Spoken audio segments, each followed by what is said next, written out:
Dios te bendiga de una manera especial. Dios es más que bueno y quiero empezar a compartir con ustedes, mis amados hermanos de la congregación. Vamos a empezar a estudiar el libro de los Hechos, no como una materia. Vamos a empezar a compartir esta palabra, a aprender un poco más, ya que estamos trabajando en la organización de la iglesia. ¿Qué mejor lugar de donde podemos aprender que del libro de los Hechos? Se le llama los Hechos de los Apóstoles, como también se le llama los Hechos del Espíritu Santo. Pero aquí no solamente el Espíritu Santo es uno de los protagonistas, no solamente los apóstoles, sino la iglesia en sí. Y quiero empezar a leer y esta primera parte introductoria va a ser para presentar a Lucas y presentar pues el tratado que él escribe. Al principio pues estaremos dando un poco de historia posiblemente, pero no es una materia. Lucas inicia diciendo en el capítulo 1, dice: en el primer tratado, oh Teófilo, hablé acerca de todas las cosas que Jesús comenzó a hacer y a enseñar. Él dice: he hablado de todas las cosas que Jesús comenzó a hacer y a enseñar. Él hace énfasis en dos palabras aquí. Y esto es maravilloso. Hace énfasis en que Jesús, él está hablando de lo que Jesús comenzó a hacer, y no solamente a hacer, sino también a enseñar. Hay una combinación aquí de estas dos palabras que enfatiza específicamente la doble naturaleza del ministerio de Jesús. Ahora, esta misma doble naturaleza del ministerio de Jesús, según Lucas nos está enseñando, es traspasada o es puesta en las manos de los discípulos, de los primeros discípulos, pero no solamente de los primeros discípulos. Esta doble naturaleza también es pasada a la iglesia de hoy en día. Tenemos que hacer y tenemos que enseñar, ¿verdad? El ministerio de Jesús liga el hacer y el enseñar de Jesús como un nudo sagrado. Un nudo sagrado. Una de las características de la iglesia es que debe hacer, debe practicar, debe vivir una vida conforme a la voluntad de Dios, y de la misma manera tiene que empezar a enseñar eso que está haciendo con su propia vida. Entonces hay un nudo sagrado que el Señor nos enseña. Pero Lucas empieza a decir: todas las cosas que Jesús comenzó a hacer y a enseñar, te lo dije en el primer tratado, hablando específicamente sobre el Evangelio según San Lucas. El griego dice que Lucas escribió de todas las cosas que Jesús comenzó a hacer y que Jesús comenzó a enseñar. Jesús comenzó la obra y la iglesia, escuche bien, Jesús comienza la obra de redención. Jesús comienza una obra maravillosa de las nuevas noticias, buenas noticias, el evangelio. Jesús la inicia, pero la iglesia tiene la responsabilidad de continuarla.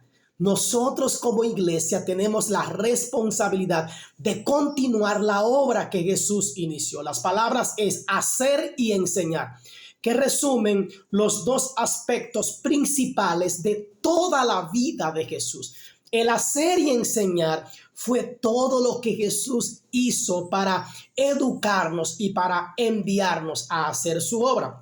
Y Lucas sigue diciendo: hasta el día en que, habiendo dado mandamientos, hablando de lo que Cristo hizo, y dice, y no fueron solo mandamientos, no fueron mandamientos humanos. Él dice, dado mandamientos por el Espíritu Santo a los apóstoles que escogió, fue recibido arriba. Lucas está hablando sobre la enseñanza de Jesús, está hablando sobre la manera en que, dirigido, guiado por el Espíritu Santo, bajo la unción del Espíritu Santo, Jesús está dando a los apóstoles. Dice, habiendo dado mandamientos, versículo 2. Jesús no dejó a los apóstoles para que trataran ellos de entender solos la palabra. No hay manera de que yo solo, apartado, aprenda la palabra. Les proveyó una amplia enseñanza como maestro durante todo el ministerio, muchas de las cuales, todas esas enseñanzas permanecieron algo a lo mejor borrosa, poco entendibles, a lo mejor habían cosas que todavía no tenían clara, pero cuando Jesús resucitó, todo lo que Jesús les había dicho, sea claro, sea claro. He aquí que yo moriré, pero resucitaré al tercer día. Cuando Jesús resucita, entonces para los discípulos todo lo que Jesús había dicho se hace claro. No obstante a eso, una vez que vieron al Cristo resucitado, cuando ellos ven, y eso es en lo que nosotros creemos, hermano, eso es lo que nosotros defendemos, no solamente a un Cristo que murió, sino a un Cristo que ha resucitado. Ellos entendieron con la resurrección de Cristo mucho de lo que Jesús le había dicho. No solamente hizo cosas, sino que les enseñó. Ahora, ¿cuál era el medio? El Espíritu Santo tenía un gran valor en la enseñanza de Jesucristo. El Espíritu Santo. El Espíritu Santo es importante para Lucas. Lucas en todo tiempo habló del valor y la importancia que Jesús estaba enseñando acerca del Espíritu Santo. Lucas utiliza la frase 13 veces en su evangelio y 40 veces en el libro de Lucas usa la palabra Espíritu Santo. El Espíritu Santo entonces es el Espíritu de Dios. El Espíritu Santo es el Espíritu de Dios. El Espíritu Santo es esa fuerza que hace todo posible para la iglesia y en la iglesia. Antes los discípulos habían experimentado, escuche bien, mientras Jesús estaba en la tierra, los discípulos habían experimentado la presencia del Espíritu Santo a través de la palabra y la enseñanza y la vida de Jesús. Después de Pentecostés ocurre algo diferente y es que ellos experimentan a Jesús. Ellos ya están experimentando ahora a Jesús a través de la presencia del Espíritu Santo. Y es lo que pasa con nosotros. Nosotros podemos tener esa cercanía con Jesús. Nosotros podemos tener ese conocimiento acerca de la vida de Jesús. Nosotros podemos tener esa sapiencia y esa fe, esa credibilidad del Cristo en el cual creemos. La veracidad de la palabra de Dios. Conocemos a Jesús, no solamente a través de la palabra, conocemos a Jesús a través de la presencia del Espíritu Santo en nuestras vidas. Es el Espíritu Santo el que nos da el conocimiento. Es el Espíritu Santo el que nos permite entender la palabra. Es el Espíritu Santo el que nos permite conocer más acerca de Jesús y acerca de su reino. Entonces, originalmente había 12 discípulos. Ustedes conocen esa parte, ¿verdad? Pero por la traición de Judas, entonces es necesario que se elija a Matías. Y ustedes saben que no lo hicieron porque sí o no lo hicieron a su manera, lo hicieron guiados por el Espíritu Santo. Dice, a los cuales, hablando, a los cuales después de haber padecido, después de haber sufrido la muerte, después de haber sido enterrado, dice, y después de haber resucitado, se presentó vivo con muchas pruebas indubitables. ¿Por qué Lucas hace este énfasis de la resurrección? Y no solo de la resurrección, sino también de la manera en la que Jesús se presenta a sus discípulos y a muchos más. Aquí Lucas usa la palabra griega tekmerion, o sea, apareciéndoles por 40 días y hablándoles del reino de Dios. Usted se da cuenta de que Jesús continúa hablando del reino de Dios. Lucas documenta varias apariciones de Cristo. Él está documentando todas esas maneras en las que Jesús se aparece a sus discípulos y a otros más.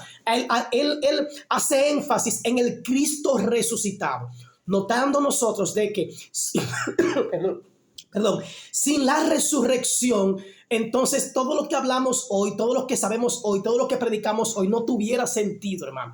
La resurrección de Cristo es la que le da sentido a todo lo que nosotros tenemos hoy en día en fe. Él habla acerca de que Jesús se apareció a dos discípulos camino a Emaús, según Lucas capítulo 24, versículo 13 al 32. Habla de esa aparición, de ese caminar, de la manera en la que ellos están dialogando con Jesús camino a Emaús.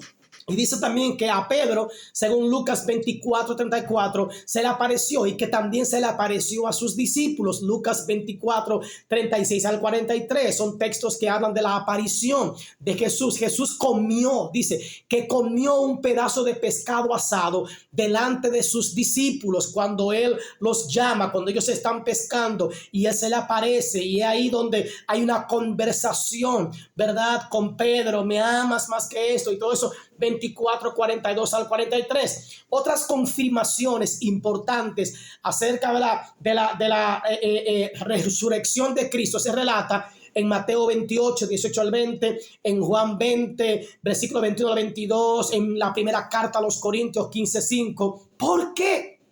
¿Por qué tanto mencionar la resurrección o la aparición de Cristo? Era importante que los apóstoles fueran testigos. Y déjeme decirle algo. Nosotros hemos sido llamados a ser testigos de Cristo, y la única manera de yo ser testigo de Cristo es si yo le conozco, y la única manera de conocer a Cristo es a través del Espíritu Santo, quien nos revela a Cristo, quien nos revela la persona de Cristo. Era importante que los apóstoles fueran testigos de la resurrección para que ellos pudieran testificar a los demás acerca de la obra de Cristo después de su muerte. Dice, apareciéndoles por 40 días. Por 40 días. Este es el único lugar donde se especifican los 40 días relacionados con la aparición de Cristo a los apóstoles y a otros más. Ahora, esto no significa que fueron 40 días corridos que él se le apareció. No fue seguido. No hay una documentación que dice que fue seguido. Ahora, 40 es un número que aparece frecuentemente en ambos, en el Antiguo Testamento y en el Nuevo Testamento. Habla de el diluvio. El gran diluvio duró 40 días y 40 noches, según Génesis 7:4. Israel caminó por el desierto por 40 años, según Éxodo 16:35. Israel también, ¿verdad? Moisés permaneció en el monte Sinaí por 40 días mientras Dios le mostraba o le revelaba, ¿verdad?, la ley que iba a regir al pueblo, según Éxodo 24:18. Jesús fue tentado en el desierto por 40 días, según Lucas 4, versículo 2. Hay muchas escrituras que Lucas conocía. Esto muestra que Lucas no era un neófito. Lucas conocía el Antiguo Testamento. Se refiere a 40 días y 40 noches como un periodo de aparición durante el cual Dios utiliza, escuche bien, Dios utiliza, aquí otra vez va la palabra enseñar o instruir, donde Dios enseña o instruye y prepara a la gente para su obra futura. Es lo que Jesús está haciendo con los discípulos. ¿Qué hace Jesús durante este tiempo de aparición? Jesús dice el mismo en el versículo 3, dice, y hablándoles o enseñándoles acerca del reino. Es lo que él está haciendo. El reino de Dios tiene raíces tanto en el Antiguo Testamento, donde se consideraba el reino sobre el cual Dios reinaba. Se hablaba de esto, ¿verdad? Claramente Dios reinaba sobre los cielos, el dominio espiritual de Dios, pero enfrentó oposición, ¿verdad? Demoníaca y todo eso. Y Jesús entonces le dice, ahora el mismo Juan está anunciando, he aquí que el reino de Dios se ha acercado. Israel comprendía que el Señor, o que es Yahvé, tenía dominio sobre todo, según según el segundo libro de Crónicas 13:8, Salmo 103 versículo 19 y otros capítulos más. Pero veía que la mayoría de naciones alababa que a otros dioses. se había apartado de Dios. Por lo tanto, Israel se veía como el pueblo del Señor y el reino de Dios en la tierra estaba para ellos y esperaban con anticipación al Mesías, al enviado. Este Mesías, este enviado, traería un mundo más perfecto, ¿verdad?, que Dios esperaba para su pueblo, que realmente reinaría con ellos. Cuando Jesús comenzó su ministerio, Israel estaba bajo el poder de Roma. Era una fuerza mundial dominante. Israel esperaba la llegada del Mesías entonces y esperaba que él liberara a este pueblo de los romanos y que volviera a establecer a Israel como la nación y como el reino de Dios en la tierra. Era lo que ellos esperaban. Jesús lo que hizo fue que enfocó su enseñanza en un nuevo entendimiento, y es el entendimiento en el cual la iglesia debe enfocarse, porque hay una iglesia que está enfocada en un reino terrenal. Hay una iglesia que está enfocada en qué comeremos, en qué beberemos y en qué vestiremos. Hay una iglesia que está enfocada en lo que sus ojos pueden ver, en lo que sus pensamientos y sentimientos pueden percibir. Y se han olvidado del verdadero reino que Dios ha venido a preparar. Y entonces él dice que el reino de Dios tenemos que verlo como algo cercano, como algo que estoy viviendo en esta tierra, no algo carnal, sino algo espiritual. Dentro de nosotros está, y aún también está por expandirse delante de nosotros. ¿Para qué? Para entender bien el reino de Dios, para que entendieran bien esto. Se debe anotar que ambas palabras griegas y hebreas y arameas, así traducidas, significan reinado en el lugar del rey. Entonces, el reino de Dios no es una comunidad de cristianos. Hay gente que quiere estar siempre metido en la iglesia y creen que ese es el reino de Dios, que quieren vivir alabando a Dios dentro de la iglesia y creen que ese es el reino de Dios, que quieren vivir solamente en ese mundo, ¿verdad?, en ese círculo donde todo va bien, donde no hay tentaciones, donde no hay problemas. No, ese no es el reino de Dios realmente. El reino de Dios no es una comunidad exclusiva de cristianos, ni una vida interna del alma donde estoy yo, solo yo, no, ni un paraíso terrenal en proceso de desarrollo y en el que el hombre da vida. El reino de Dios en las enseñanzas de Jesús, aunque sí puede incluir estas cosas, puede incluir una vida espiritual, puede incluir o incluye que vayamos a la iglesia, puede incluir que yo me sienta cómodo con Dios, ¿verdad que sí? En esta parte, pero se trata también de Dios, el reino de Dios, porque su reino se trata de Dios actuando con su poder real sobre nosotros, sobre aquellos que nos rodean, sobre las cosas que hacemos. Dios ejerciendo soberanía sobre su iglesia, Dios gobernando a su iglesia, Dios dirigiendo, Dios guiando a su iglesia, en particular reinando. ¿Para qué? Para derrocar a Satanás y para la restauración de la humanidad a una relación más clara con Él y más cercana con Él. ¿Qué es lo que Dios quiere? Dios quiere que tengamos una relación más íntima con Él, que el reino de Dios se haga real, se haga presente, no solamente dentro de una congregación, que se haga presente en nuestro diario vivir. Eso es lo que Dios busca. El Evangelio de Lucas, y estoy ya finalizando este día, el Evangelio de Lucas utiliza la frase reino de Dios 31 veces. En la mayor parte de los casos son las palabras de Jesús. Jesús hablando del reino de Dios. En la mayor parte de los otros casos, Lucas relata a Jesús predicando, anunciando el Evangelio del reino de Dios. O enviando a los discípulos, oye bien, o enviando a los discípulos a proclamar el reino de Dios. Estamos llamados no solamente a vivir en el reino de Dios, no solamente a gozar del reino de Dios, no solamente a disfrutar el reino de Dios. Yo he sido llamado también a proclamar, a anunciar, a llevar a otros el reino de Dios. En el libro de Hechos, la frase reino de Dios se utiliza 6 veces. Una de ellas en el versículo que estamos tratando. En 4 de las otras 5 veces, los discípulos son los que proclaman el reino de Dios.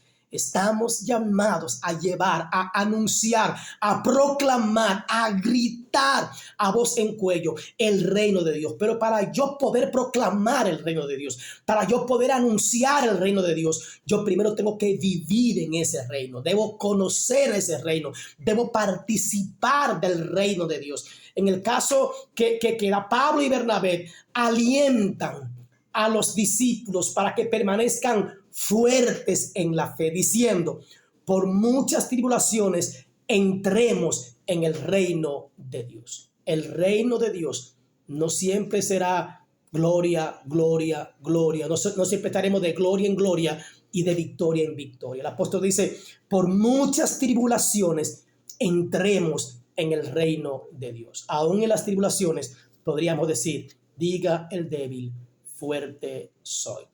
En la próxima entrega continuaremos con esta enseñanza. Dios te bendiga y Dios te guarde. Puedes también decir, ¿verdad? Comentar, preguntar cuando recibas esta enseñanza. Esta es la primera enseñanza y cada día estaremos compartiendo una parte del libro de los Hechos. Dios te bendiga de manera especial.